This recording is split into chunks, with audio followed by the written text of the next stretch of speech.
Hi everyone. So today's topic of our discussion is second part of the bioessay. एक lecture अभी तक bioessay पे हो चुका है and I'll put the link in the description. जिसने वो नहीं देखा आप उसको please refer कर लो. Then we'll continue. And today we'll be talking more about कि what are the different types of bioessay. This will be main focus and how the bioessay is done. या हम उसमें potency check करते हैं या sensitivity of the tissue check करते हैं या क्या calculation methods होते हैं. So yeah, let's start the today's topic of discussion and we'll proceed with this flow chart जो हमने last time भी आधा समझ लिया था.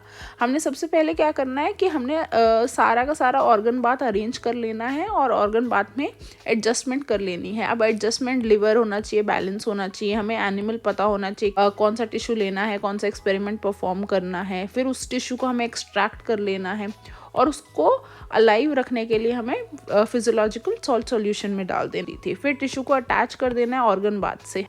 Then we have talked out कि हमको रिलैक्सेशन टाइम देना होता है टिश्यू को 30 to 45 मिनट्स. वो हमने पिछली बार बात कर ली थी क्यों देना होता है. उसके बाद हमें जो स्टैंडर्ड ड्रग होता है उसका सीरियल डाइल्यूशन करना होता है कि हमारे पास एक स्टॉक सॉल्यूशन अवेलेबल होता है एंड उस स्टॉक सॉल्यूशन में से हम 1 ml निकालते हैं. बीकर के अंदर 1 ml of the stock solution होता है और 9 ml of the distilled water या डाइल्यूएंट होता है, जिससे हमारा वो 10 ml का फिर से सॉल्यूशन बन जाता है. फिर ये वाला जो सॉल्यूशन होता है ये अब 10 का हो जाता है, तो इसमें से हम 1 ml निकाल लेते हैं सीरियली डाइल्यूट करने के लिए एंड फिर दोबारा से इसमें 9 ml हम डाइल्यूएंट मिला देते हैं. तो this is how the serial dilution is done. ठीक है, तो ये हमने समझ लिया था कि हम सीरियल डाइल्यूशन क्यों कर रहे हैं, है ना. उसके बाद हम क्या करते हैं, उसके बाद हम स्टैंडर्डाइजेशन करते हैं. मतलब अब हम DRC प्लॉट करने वाले means dose response curve plot करेंगे.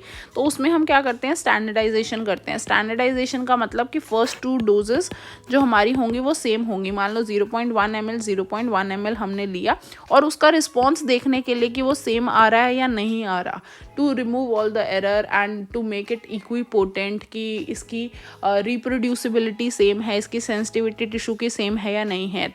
जब भी आप कैल के एक्सपेरिमेंट देखोगे कंप्यूटर पे या फिर जब आपने ओरिजिनली कभी बायोएसे परफॉर्म किया होगा तो हमेशा कहा जाता है कि first 2 doses have to be same mean 0.1 ml इसका लेंगे एंड रिपीट करेंगे just to get the same responses for the equipotency. And उसी चीज़ को हम क्या बोल देते हैं, स्टैंडर्डाइजेशन. तो इसलिए इनिशियली हम स्टैंडर्डाइजेशन करते हैं विद द सेम डोजेस करते हो. जब भी एक DRC आप प्लॉट करना शुरू करेंगे तो आप हमेशा लोएस्ट डोज से स्टार्ट करते हो DRC परफॉर्म करना. ठीक है, उसके बाद क्या करोगे आप, now you will prepare a DRC for the standard drug. Then you will take serial dilution of the test and then you will make the DRC of the test. Then you will compare the two. अब उसके बाद आप उसमें फिर कोई भी method या type जो अभी हम पढ़ने वाले हैं आप उसमें बायोएसे का वो परफॉर्म कर सकते हो. Like matching bioassay, bracketing bioassay, 3 point 4 point कोई भी आप बायोएसे उसमें परफॉर्म कर सकते हो आफ्टर द DRC. फिर हमारे पास बहुत सारे कुछ रिस्पॉन्सेज अवेलेबल आ जाएंगे and then based upon the height हम उसमें से कुछ रिस्पॉन्सेज मैचअप कर पाएंगे एंड हम अपनी कैलकुलेशंस वाला पार्ट कर देंगे. This is how the total bioassay is perform. This overall flow chart represents the basic crux of the bioessay. So whenever you will be writing the answer you have to mention this flow chart in detail as it is, right? So now we'll move forward to the next thing. Okay, now I come over to this कि अगर मान लो हमें histamine का bioassay perform करना है on the isolated guinea pig ileum preparation. ठीक है, तो अब हमारे पास क्या हो गया कि हम गिनी पिग ले रहे हैं, हमने एनिमल सेलेक्ट कर दिया, हमने इलियम उसमें से लेना है, आइसोलेट करना है, तो हमने इलियम भी उसका एक्सट्रैक्ट करेंगे. आपको पता है कि किसके अंदर रखना पड़ेगा वो इलियम, हमें पता है कि फिजियोलॉजिकल सॉल्ट सॉल्यूशन उसका प्रेफर्ड क्या हो जाएगा, टायरॉइड, जो हमने लास्ट टाइम पढ़ा था. यहाँ पर बायोएसे परफॉर्म करने के लिए हम फ्रंटल राइटिंग लिवर का यूज़ करने वाले हैं. ठीक है, आपको पता है एक लोड भी लगाना होता था तो अप टू 1 ग्राम का हमने लोड ले लिया है और ड्रग हम हिस्टामिन के ऊपर परफॉर्म करने वाले हैं. क्या हम देखने वाले हैं कि उसकी एक्टिविटी, सेंसिटिविटी, पोटेंसी, ये सब हम चेक करने वाले हैं हिस्टामिन के साथ. नाउ आपने क्या करना है, आपने जो एनिमल होता है उसको 24 to 48 आवर्स का फास्टिंग कराना होता है एंड फाइनली जो गिनी पिग होगा उसको हम सैक्रिफाइस करेंगे या फिर उसका यूथनेसिया करेंगे. देन आपने टिश्यू कलेक्शन कर लिया और आपने टिश्यू कितना लेना होता है, 2 to 3 centimetre of the desired length of the ileum आपने extract कर ली and now you have to put this extracted ileum in the physiological salt solution just to keep that tissue alive. ये हम सारी बात पिछली बार कर चुके हैं और उसको ऑक्सीजन भी चाहिए होगी जिंदा रहने के लिए. and this is all the total preparations before performing the bioassay you have to do. हमने फिर बात कर ली थी रिलैक्सेशन टाइम दे देंगे। अब हमने टिश्यू एक्सट्रैक्ट कर लिया, फिजियोलॉजिकल सॉल्ट सॉल्यूशन में डाल दिया, बेसलाइन एस्टिमेशन कर लेंगे। हमें डोजिंग साइकिल मेंटेन रखनी होती है। अनदर इंपॉर्टेंट क्वेश्चन जो आपसे पूछा जाता है कि what is a dose cycle, ये आपको पता होना चाहिए। तो डोज साइकिल क्या होता है कि it is the time gap between the drug dose addition. जब भी हम नया ड्रग डालने वाले हैं उसके बीच का टाइम गैप कितना है। जैसे सपोजिंगली यहाँ ए बना हुआ है या बी बना हुआ है, जो ए है that is the dose cycle. Dose cycle का क्या मतलब है कि जब हमने नया ड्रग डालना है, द टाइम गैप बिटवीन, ये बेसलाइन है हमारा, यहाँ पे आपने फर्स्ट टाइम ड्रग डाला होगा और जिसकी वजह से हमने पिछली बार बात करी थी कॉन्ट्रैक्शन रिलैक्सेशन कुछ आएगा, तो ये रिस्पॉन्स आया हमारे पास। अब इसके बाद ये रिस्पॉन्स जो फेड अवे हो गया तो ये बेसलाइन पे आ गया। यहाँ से लेके यहाँ तक का टाइम, जो ये ए पॉइंट है से लेके यहाँ तक का टाइम, जब तक हम अगला ड्रग नहीं डालेंगे और उसका रिस्पॉन्स नहीं आएगा, इस टाइम को क्या बोल रहे हैं, जो ए वाला पार्ट है इसको हम बोलते हैं this is a dose cycle. So this is the time gap between the two doses. जब हम डोज का एडिशन करना चाहते हैं उनके बीच का टाइम को हम क्या बोलते हैं, it is the dose cycle बोलते हैं। वाली this is the fast contractions and these are the slow contractions. ठीक है, तो अगर वो फास्ट कॉन्ट्रैक्टिंग मसल है तो उसके अंदर 3 मिनट का हमारे पास डोजिंग साइकिल रहता है, और अगर वो स्लो कॉन्ट्रैक्टिंग है तो 5 मिनट का, 5 मिनट्स वी गेट टू। जबकि एक अनदर डेफिनेशन आपसे पूछ ली जाती है, what is contact time. Contact time तब बोला जाता है it is the time duration at which the tissue comes in contact with the drug. मतलब it is just the B part. जब एक टिश्यू एक ड्रग के कॉन्टैक्ट में होता है then it is the contact time. तो this is only the B part. Are we able to appreciate from the diagram, this is the B part and this is the only part जो हमारा contact time है। For this is a very small part, क्योंकि ये fast contracting है तो हमारा B और भी छोटा हो जाएगा। So only this part is the हमारा contact. So after this I hope so you will be able to answer some of the questions from the bioassay, right. So now we move forward to the main topic of today, that is the types of bioassay या फिर classification of bioassay, जिस पे आपसे direct question आ सकता है, indirect question आ सकता है, individual question आ सकता है। तो this is a very very important topic as far as your exams are concern, right. तो first assay is direct end point assay, जिसको हम डेपा भी बोलते हैं, direct end point assay. Second is quantal assay, third is graded assay. Graded के अंदर 4 तरीके के ऐसे आपको देखने को मिलते हैं। वन इज ब्रैकेटिंग ऐसे, another is matching, third is interpolation and fourth and final is multiple point bio essay, right.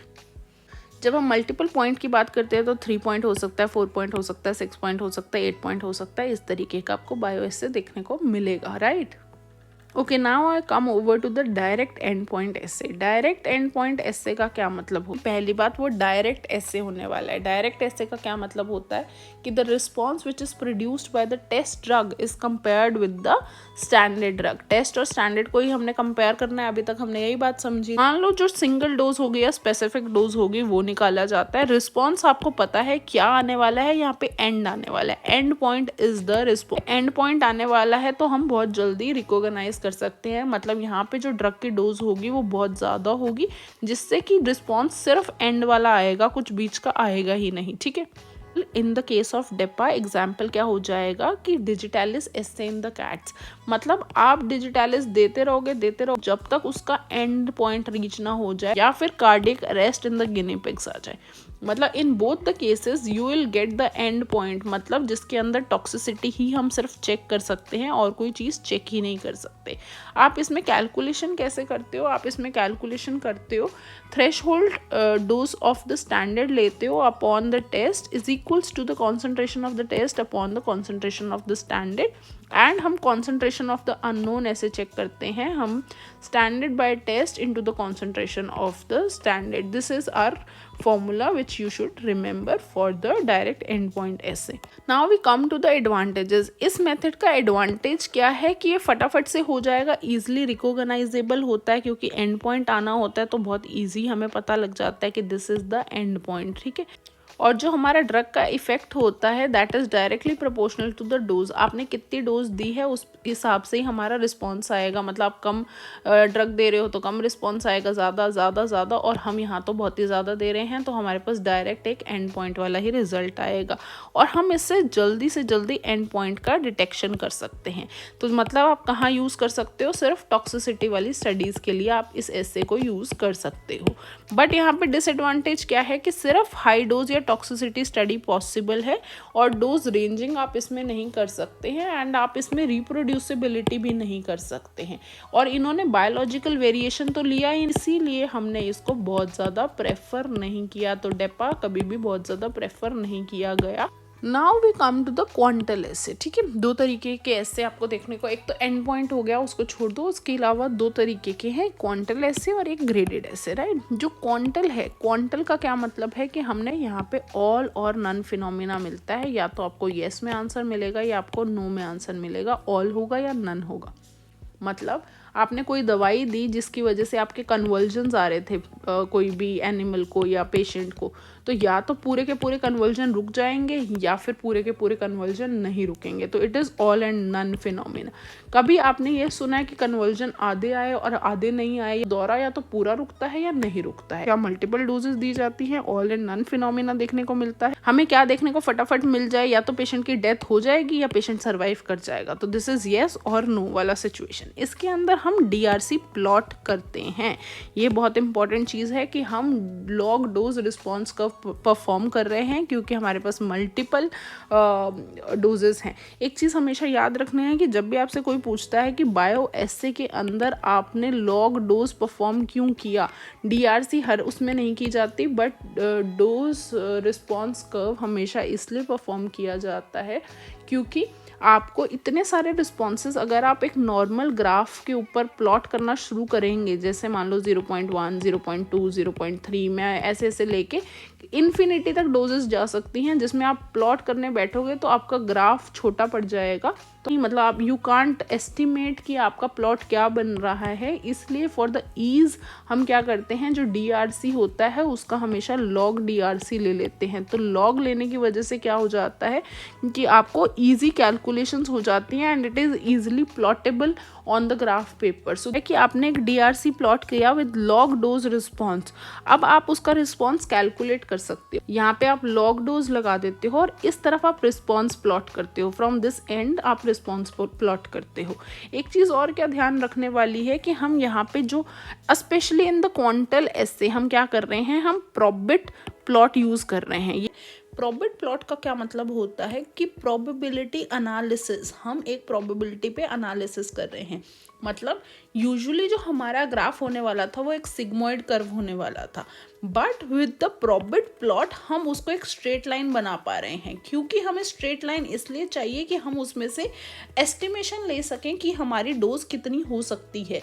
अगर हम लॉग नहीं लगाते और हम नॉर्मल डोज रिस्पॉन्स कर्व बनाते, दिस इज डोज रिस्पॉन्स, तो मतलब 0.1 ये होता, 0.2, 0.4, 0.8, तो दिस इज हाउ एक सैचुरेशन आता। तो ये वाला इस तरीके का कुछ ग्राफ मिलता आपको, इस जगह पे आके आपको सैचुरेशन मिलता। तो दिस इज हाउ, और ये प्लॉट करना कितना टफ है ना कि ये एंड हो जाएगा, पेपर विल गेट ओवर और आपका वो प्लॉटिंग नहीं आ पाएगा। सो इसीलिए हमने क्या करा, हमने लॉग डोज रिस्पॉन्स कर्व बनाना शुरू करा। वेयर एज जब हमने लॉग डोज बनाना स्टार्ट करा, तो अगर हम लॉग डोज के बारे में बात करते हैं तो यही वाला जो आपका प्लॉट है ये आपका 0 पॉइंट, ये अब आपका सिग्मॉइड कर्व दे देगा। Now this is a sigmoid curve. अब इस सिग्मॉइड कर्व में सिर्फ हम लीनियर पोर्शन ही सिलेक्ट करते हैं जो हमारा रिस्पॉन्स दे सकता है। मतलब we select the doses between 25 to 75% of range, जिसके अंदर से हमारा कोई भी रिस्पॉन्स सिलेक्ट हो सकता है, कोई भी डोज सिलेक्ट हो सकती है, क्योंकि वो लीनियर ग्राफ में है तो उसका रिस्पॉन्स हमें मिल जाएगा। तो स्लोप हमेशा हमारे लिए ईजी होता है कैलकुलेट करने में। Are we able to appreciate this? अभी यहाँ पे हम क्या बोल रहे हैं कि जो प्रोबेट प्लॉट है वो हम कहाँ लगाते हैं, क्वांटल एसे के केस के अंदर प्रोबेट प्लॉट लगाते हैं। होगी तो डेथ हो जाएगी तो LD50 कैलकुलेशन में काम आ जाएगा। सो हम इसमें एक ऐसे परफॉर्म करते हैं, assay of the insulin by the mice convulsion method, की द्वारा आएगा या नहीं आएगा इंसुलिन की वजह से। तो ये एक ऐसे हमने देख लिया जिसके अंदर ऑल एंड नन फिनोमिना देखने को मिलता है। So this is all about the quantal assay. Now we move forward to the next assay. So now I am over to the next type of assay which is the graded response. अब तक हमने क्या देखा कि जब हमने direct end point assay perform कर लिया या क्वांटल ऐसे परफॉर्म कर लिया तो हमारी जो प्रिसीजन थी वो पुअर थी, तो मतलब हमारे पास बहुत अच्छे रिजल्ट्स नहीं आ पा रहे थे, इसलिए we move forward to the graded type of response. कि अब ग्रेडेड के अंदर क्या होगा, यहाँ तक तो अभी हमने जब फर्स्ट वाला डायरेक्ट एंड पॉइंट लिया था तो हमने डीआरसी प्लॉट नहीं करा था। सेकंड में हमें समझ में आया कि हाँ हम डीआरसी प्लॉट करके ईजियर कर सकते हैं अपनी कैलकुलेशंस को। अब हमने जब ग्रेडेड में बात कर रहे हैं तो ग्रेडेड का क्या मतलब होता है कि जैसे जैसे आप डोज बढ़ाओगे ऐसे ऐसे आपका रिस्पॉन्स बढ़ेगा। तो it is directly proportional, dose is directly proportional to response. आपने मान लो डोज 0.1 करी तो इतना रिस्पॉन्स आएगा, 0.2 करने पे इतना आएगा, 0.4 करने पे इतना आएगा। सो this is how the dose response curve work. So in increase of the dose there is increase of the response. ठीक है, तो यहाँ पे आपको सिग्मोइड टाइप का डीआरसी देखने को मिल रहा है जो मैं अभी आपको ऊपर समझा रही था। यहाँ पे सिंपलेस्ट एनालिसिस होती है क्योंकि अभी हम इसमें स्टैट्स नहीं लगा रहे हैं, आप जस्ट पोटेंसी चेक करना चाहते हो टेस्ट कंपाउंड की। जो हम अपना डोज रिस्पॉन्स कर्व बनाएंगे उससे हम potency of the test drug check करना चाहते हैं। So this is the graded dose response curve. इसी में हमारे पास कुछ सब टाइप्स हैं। First type is bracketing bioassay. ठीक है, ब्रैकेटिंग बायोएसे का क्या मतलब होता है, किसी चीज़ को ब्रैकेट करना। आपने किसी चीज़ को, हम यूजुअली भी यही बोलते हैं ना, ये इसके ब्रैकेट में आ गया, तो यहाँ पे भी आप ऐसे ही समझेंगे कि हम किस चीज़ को ब्रैकेट कर रहे हैं। इतना बात याद रखनी है अभी के लिए। स्टैंडर्ड का आपको पता है तो आप क्या करते हो, स्टैंडर्ड का डीआरसी प्लॉट करना स्टार्ट करते। जैसे डीआरसी ऑफ द स्टैंडर्ड समझ लो, हमने क्या बोला, 0.1 डोज ली, 0.1 डोज ली। अब ये दोनों रिस्पॉन्सेज सेम है ना, सेम डोज पे सेम रिस्पॉन्स आने को हमने क्या बोला था, स्टैंडर्डाइजेशन बोला था, या फिर हमने ये बोला था इट इज़ इक्विपोटेंट। मतलब ये रिजल्ट रिप्रोड्यूसिबल है और इनके अंदर सेंसिटिविटी है। उसके बाद मान लो मैंने 0.2 कर दिया, 0.4 कर दिया, 0.8 कर दिया, तो यहाँ तक उसने डीआरसी ऑफ द स्टैंडर्ड बनाया था। ये इसकी मैक्सिमम डोज है, तो यहाँ पर इसका मैक्सिमम लेवल आ गया। मैक्सिमम आने का क्या मतलब है, इसके पास इसका सीलिंग इफेक्ट आ गया। इसका मतलब कि all your receptors are saturated. आप अब इसके बाद कितनी भी डोज बढ़ा लोगे, मान लो अब आप दोबारा डोज बढ़ाओगे तो सेम रिस्पॉन्स आने वाला है। So this is the ceiling effect कि आपका सेम रिस्पॉन्स आएगा कितनी मर्जी अब इसके बाद डोज बढ़ाते जाओगे। ठीक है, तो जो इससे एक छोटी डोज होगी, जो एक कम डोज होगी, उसको हम क्या बोलते हैं, सब मैक्सिमल डोज। उसको हम क्या बोलते हैं, मैक्सिमम से कम वाली dose, that is submaximal dose. Now coming back to the test drug. ठीक है, अब टेस्ट ड्रग के अंदर हमारे पास सेम ही रिस्पॉन्स आया है। दिस इज अननोन, हमारे पास अभी ड्रग का रिस्पॉन्स है। अब हमें इसको ब्रैकेटिंग करनी है। ब्रैकेटिंग का क्या मतलब होता है, जब हमारे पास टेस्ट ड्रग का वॉल्यूम बहुत ही कम हो या फिर हम कुछ ही रिस्पॉन्सेज प्रेफर कर सकते हो, तब हम इसको परफॉर्म करते हैं। यहाँ पे क्या होता है, जो टेस्ट रिस्पॉन्स है वो ब्रैकेट किया जाता है S1 और S2 के साथ। S1 और S2 क्या है, स्टैंडर्ड का लो डोज और एक स्टैंडर्ड का हाई डोज। जैसे मान लो एक स्टैंडर्ड ये S1 हो गया, this is 1 dose of the standard. अब हमने यहाँ पे क्या किया है, डीआरसी ऑफ द स्टैंडर्ड करा था, फिर हमने क्या किया कि ये हमारे पास टेस्ट रिस्पॉन्स था। ठीक है, यूजुअली या फिर डीआरसी ऑफ टेस्ट करते हैं, बट इन ब्रैकेटिंग हमारे पास टेस्ट अभी पूरा है नहीं, तो हम इसका डीआरसी परफॉर्म नहीं कर रहे हैं। हमने डीआरसी ऑफ स्टैंडर्ड करने के बाद टेस्ट की डोज रख ली। अब यहाँ हम एक नया डीआरसी प्लॉट करते हैं। ये जो सारा का सारी चीज़ें प्लॉट हो रही हैं, ये आपको काइमोग्राफ के ऊपर प्लॉट करनी होती है। तो आप धीरे धीरे ऐसे डोजेस देते जाते हो और वो वाले रिस्पॉन्सेज आते जाते हैं। ब्रैकेटेड का क्या मतलब होता है कि 2 स्टैंडर्ड की डोज में एक टेस्ट की डोज ब्रैकेट कर दी, तो this is called as the bracketing bioassay. But इसके अंदर भी हमारे पास बहुत ज़्यादा प्रिसीजन और रिलायबिलिटी नहीं है, क्योंकि ये हिट एंड ट्रायल मेथड पे ही चल रहा है। तो हमारे पास कोई एग्जैक्ट वो नहीं होता कि कितनी डोज पे क्या रिस्पॉन्स आने वाला है या हम क्या क्या कर रहे हैं। तो बस हमने एक ब्रैकेट कर दिया उसको बीच में, तो हमें पता लग जाता है कि S1 से टेस्ट ड्रग ज़्यादा होगा और S2 से कम होगा। So this is how the bracketing bioassay is performed. So this is all for today. In the next lecture I will cover the remaining types of the bioassay. Bye bye, take care, Tata.